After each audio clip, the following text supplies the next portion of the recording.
Hello everybody, I am the Orca Theory. Welcome back to Dark Souls. It has been a little bit since I've had a recording session, and that is because, well, a couple different reasons. I got a new graphics card, the GTX 1050 Ti. I got that basically for ease of use, because I have a Frankenstein build here, and that was one of the only graphics cards that I could really just input with no fuss, no muss.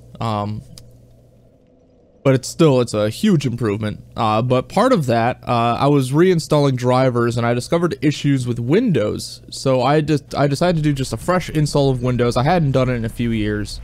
Decided to do it. Didn't think about the repercussions. And while many of my save games from other games, like Marlowe Briggs, were in fact saved, my Dark Souls 3 save games were all erased, so I had to play through the entire beginning of this game again, and I have just gotten to Carthus for the first time, so I figured this will be just kind of an addendum episode. I'm gonna play right up until where we stopped last time, lighting that bonfire here in Carthus. Playing through the game again, with kind of the mind of, hey, like, there's a lot of things that we talked about, a lot of things that we discussed. I'm not so sure I really want to change my mind on a lot of the things that I've already talked about, except for maybe the Cathedral. The Cathedral of the Deep is super interesting, and not just because they are really the guys that came up with a lot of the things that happened in Dark Souls 3, but just the nature of the deacons themselves being kind of this hive mind soul in a way. There are a couple different personalities within the church hierarchy. We know of Pontiff Sullivan, we know of a couple of the main bishops and deacons, and I was thinking a lot during that battle about the soul that we encounter during the deacons of the Cathedral of the Deep that passes around amongst the deacons until you get access to the main dude. Oh, come on. Playing super sloppy today. Probably because I didn't rest at the bonfire. It's alright. We shall keep going. I'm almost of the mind where, taking a look at that soul as it bounces around, I'm almost thinking that we are looking at the soul of the deacon himself. Maybe not necessarily of some nefarious deep. But of the soul of Archdeacon, I think his name is McConnell. I could be thinking there's a couple different guys. And that he is controlling the deacons in the Cathedral of the Deep proper. Now, I have no evidence to back that up. It is just kind of based on my observations around that boss fight and around kind of the larger workings of the cathedral itself. Because the cathedral members, the deacons, they are all hollow. Looking at them, they all are basically hollowed folks. They don't look human. They don't look like even anybody like Patches or somebody that is of that kind where they have a distinct human look to them. They look hollowed out.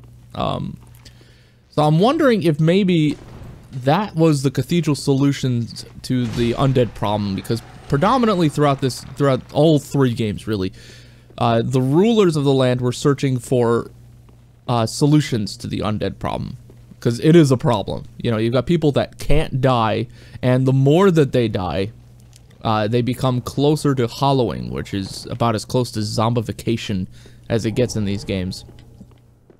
So I'm wondering if maybe the Cathedral of the Deep, in accordance with their faith, maybe they did believe that there was something beyond the Age of Fire. Maybe their solution to the undead problem was simply to gather up as many undead as they could and to unite them under the deep. Maybe. Don't actually know. There's no hard evidence, and as far as I understand, there is no evidence saying one way or the other.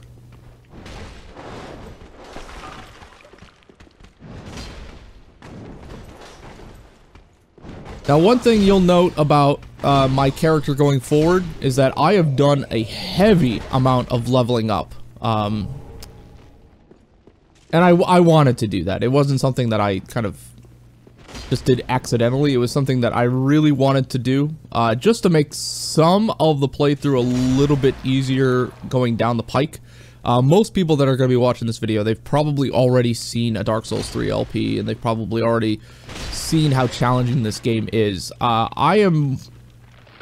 frankly, I'm in the same boat. I have seen this game backwards and frontwards most ways. And I myself would not be interested in seeing kind of a blind LP of this game. So I went ahead and just like sat in Farron Woods and just leveled up as much as I could. I did some co-op. Hey guy, you think you can get me?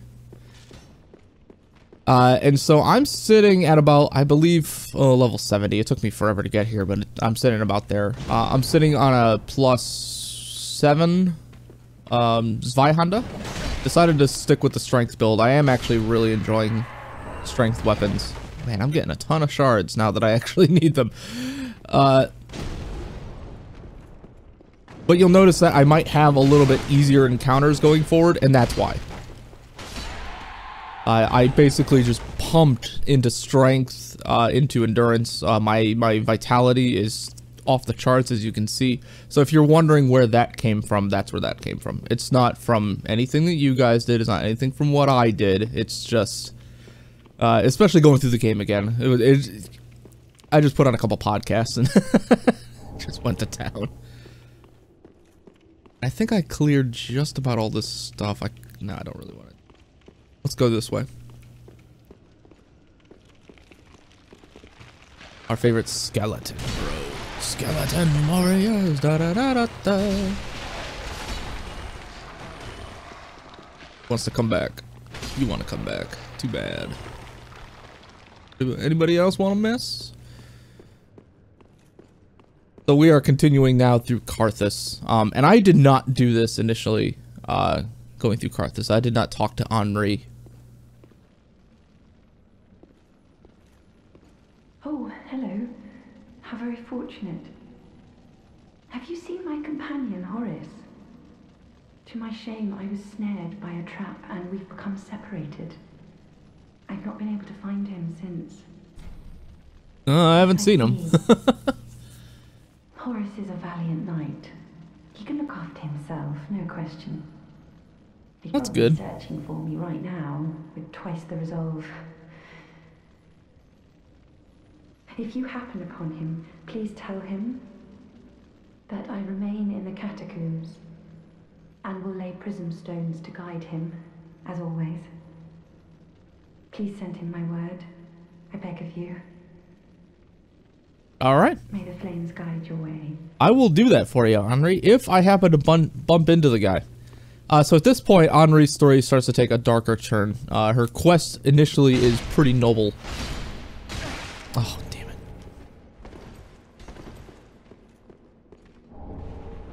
You can dodge.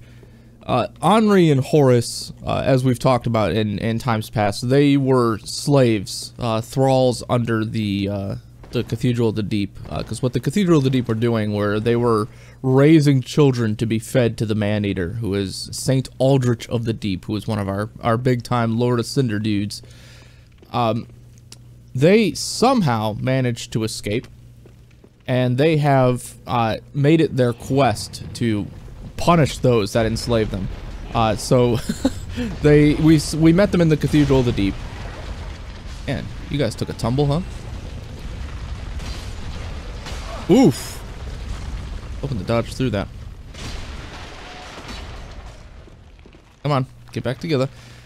And so we saw them in the Cathedral of the Deep, where canonically that's where they were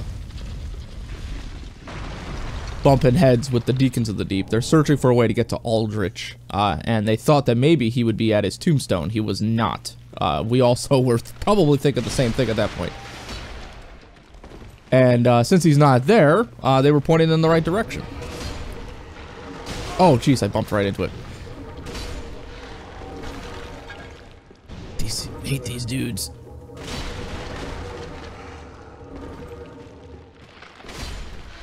So now they're headed out to Irithyll of the Boreal Valley, which is where we are consequently headed. That's kind of a nice clue to where you might be going in case you're unsure.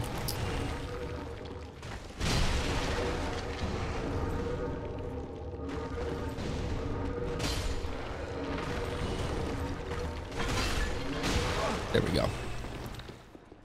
Doing too bad here on Estus. I still got 3 left. I can make it to the bonfire. I can always sprint it. We've already seen the items here, and I'm not worried about picking up anything twice here. So I think I just might skip it and maybe return to it in the off time. Watching out for traps, of course. Gonna have to deal with this guy, unfortunately. Let's deal with him the best way we know how. Picked up a bunch of flak Blyer Bloms from Patches, who does sell them. It was kind of weird, coming back through some of these quests and trying to get some of the triggers down. I still haven't triggered the death of, our good friend who gives us all the dark signs stuff. He still has not died. I'm hoping that the next time I go back to Firelink Shrine, he will in fact be dead. But there's no way of knowing. No way of knowing under earth or sky. Oh, jeez. Oh, jeez. Got these 2 clowns. Nothing over there. Nope.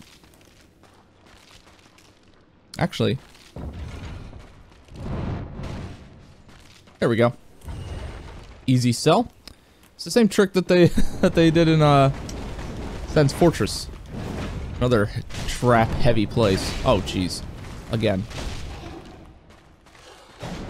But the traps really reset. Oh, got a Carthus shield. Nice. Let's take a look at that. Carthus shield. You will be under weapons. Under weapon. The tattered remnants of a leather shield used by a Carthus swordsman. The swordsmen of Carthus were particularly agile, and this common shield is surprisingly light for one of medium size. So the kind of just lends credence to their sword style. They're incredibly agile. They need something light. So this was a good compromise. I also picked up in the Fairwoods this Grew Rot shield, which I didn't get in the initial run through. A rotting makeshift shield scavenged by the forest-dwelling Grews, so it might have actually just been there, and they just picked it up. Barely effective as a shield, however, its rotten state has made it poisonous and resistant to other poisons as well. So it's got a shield bash, and I haven't tested this out, but I'm sure if you bash somebody with that shield, it actually raises their poison a little bit. I'm not sure how effective that would be. Might be a neat PvP thing, but as a shield itself, it's not really all that great.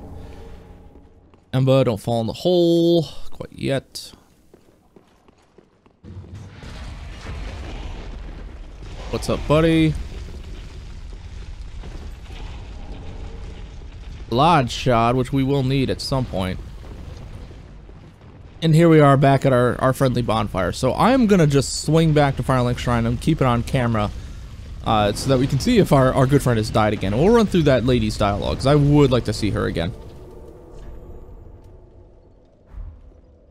See you over there. Great. So we're back.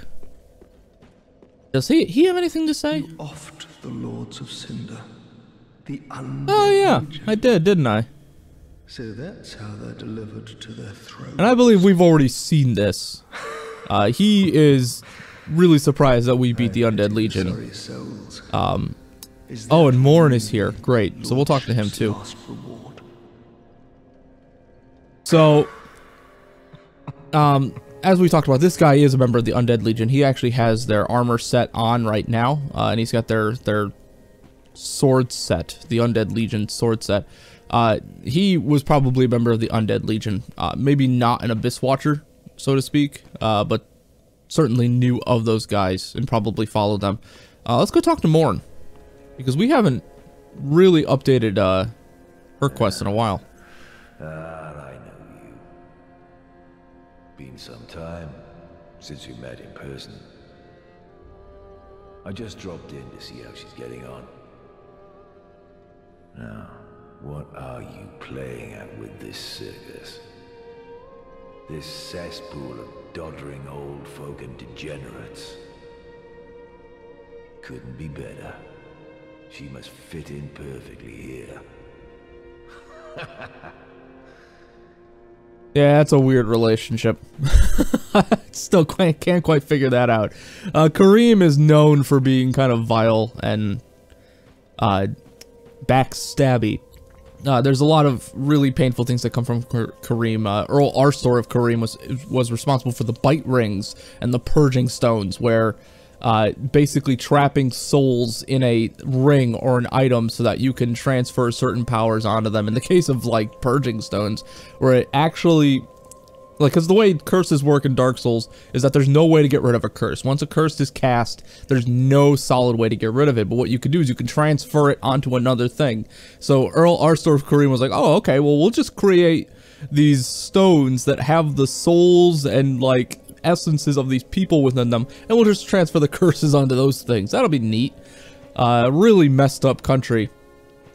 What Morn essentially is he's a callback to folks like Lautrec of Kareem, and maybe Ava the Wayfarer from Dark Souls 2. Kind of a similar story where these knightly dudes who dedicate themselves to a certain person, a goddess, or a certain idea. In this case, it's actually a very real, literal person. She's down here. A little interesting where her quest does end up, which we will get to in a later episode, I'm sure.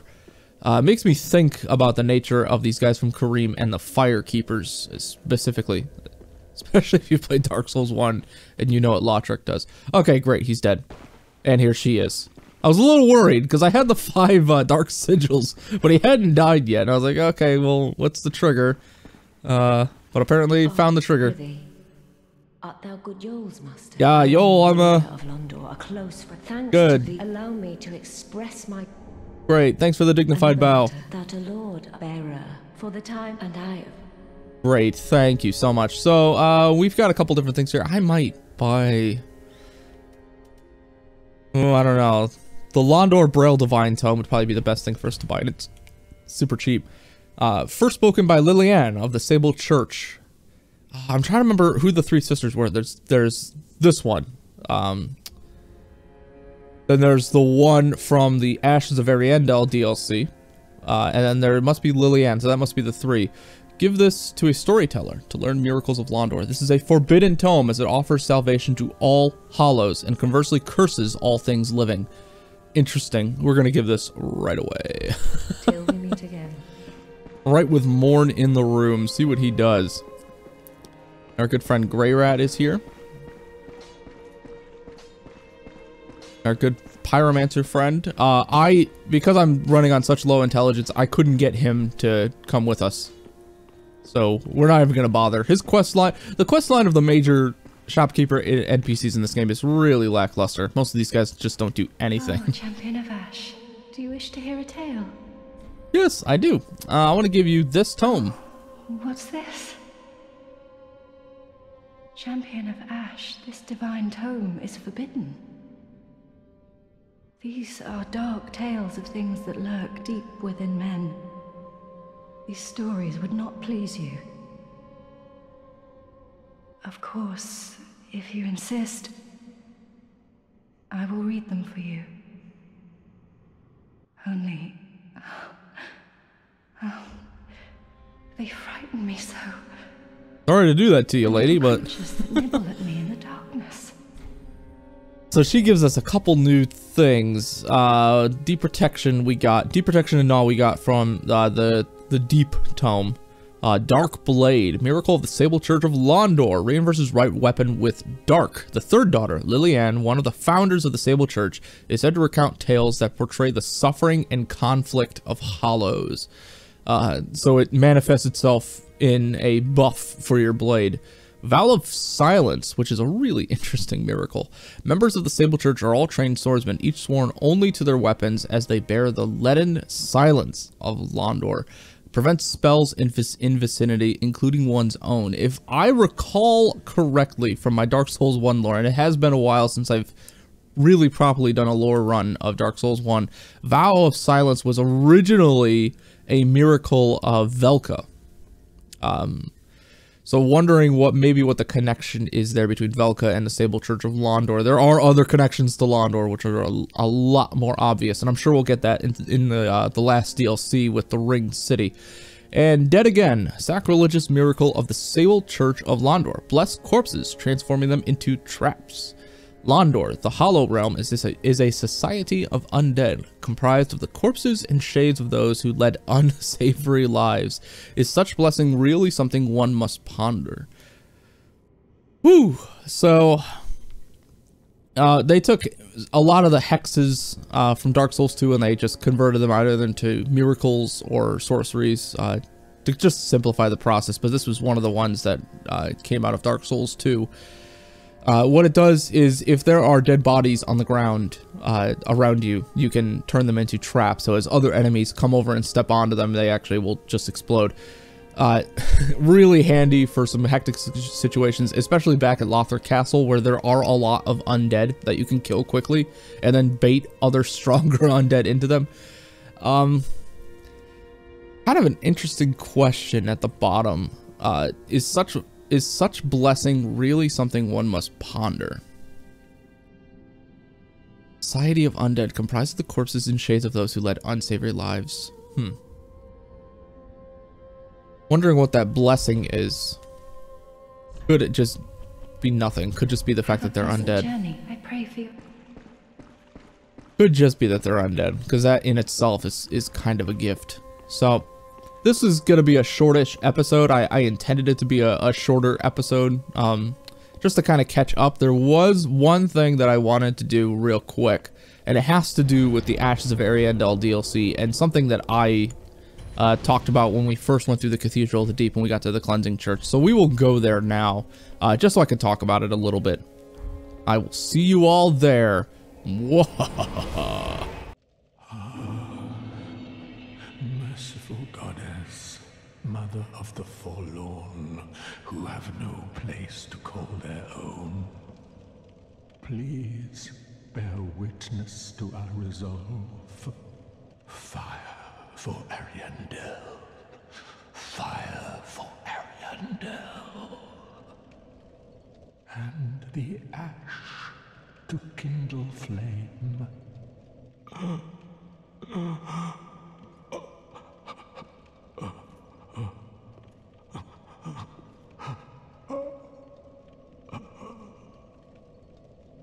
So, when you buy the, in this case I bought the season pass when it was on sale, and you download all the required files, this guy shows up at the Cleansing Chapel, and he shows up right away. I'm not going to get close to him because I'm not sure what his trigger is.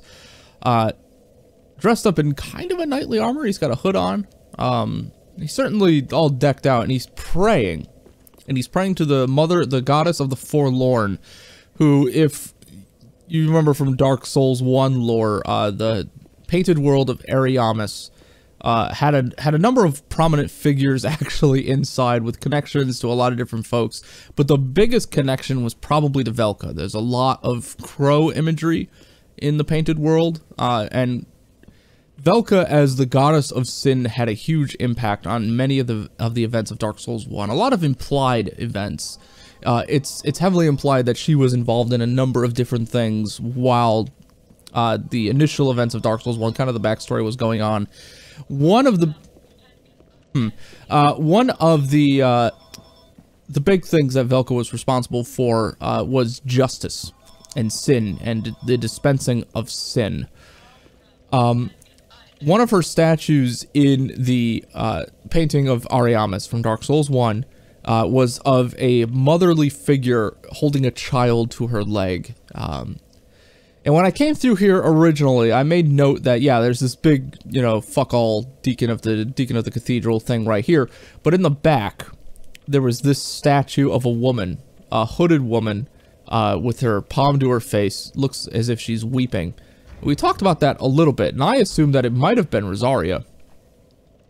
Now, going back and getting the dialogue from this jabroni here, this might actually be Velka. Not entirely sure. Velka has always, her view has always been obscured in some way. You've never actually really seen her face. In the painting of Ariamis from Dark Souls 1, that statue, it's so deteriorated that any face that might have been there is just gone now. And in the two iterations here, because there is a statue of her in the Undead Settlement, it's obscured by her hood. Here, it's obscured by her face.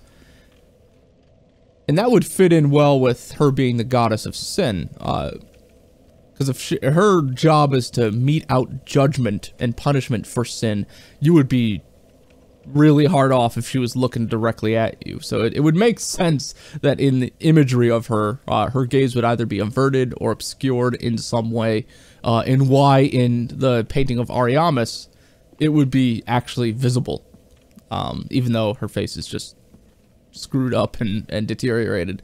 We're not going to trigger this guy. We are not going to be doing the DLC today. I will return to it at a different point. I just wanted to make mention of that and just talk about that a little bit. I am the Orca Theory. It has been a pleasure working with you all today. I can't wait to get done with Carthus. I will see you all in the next video. Bye-bye.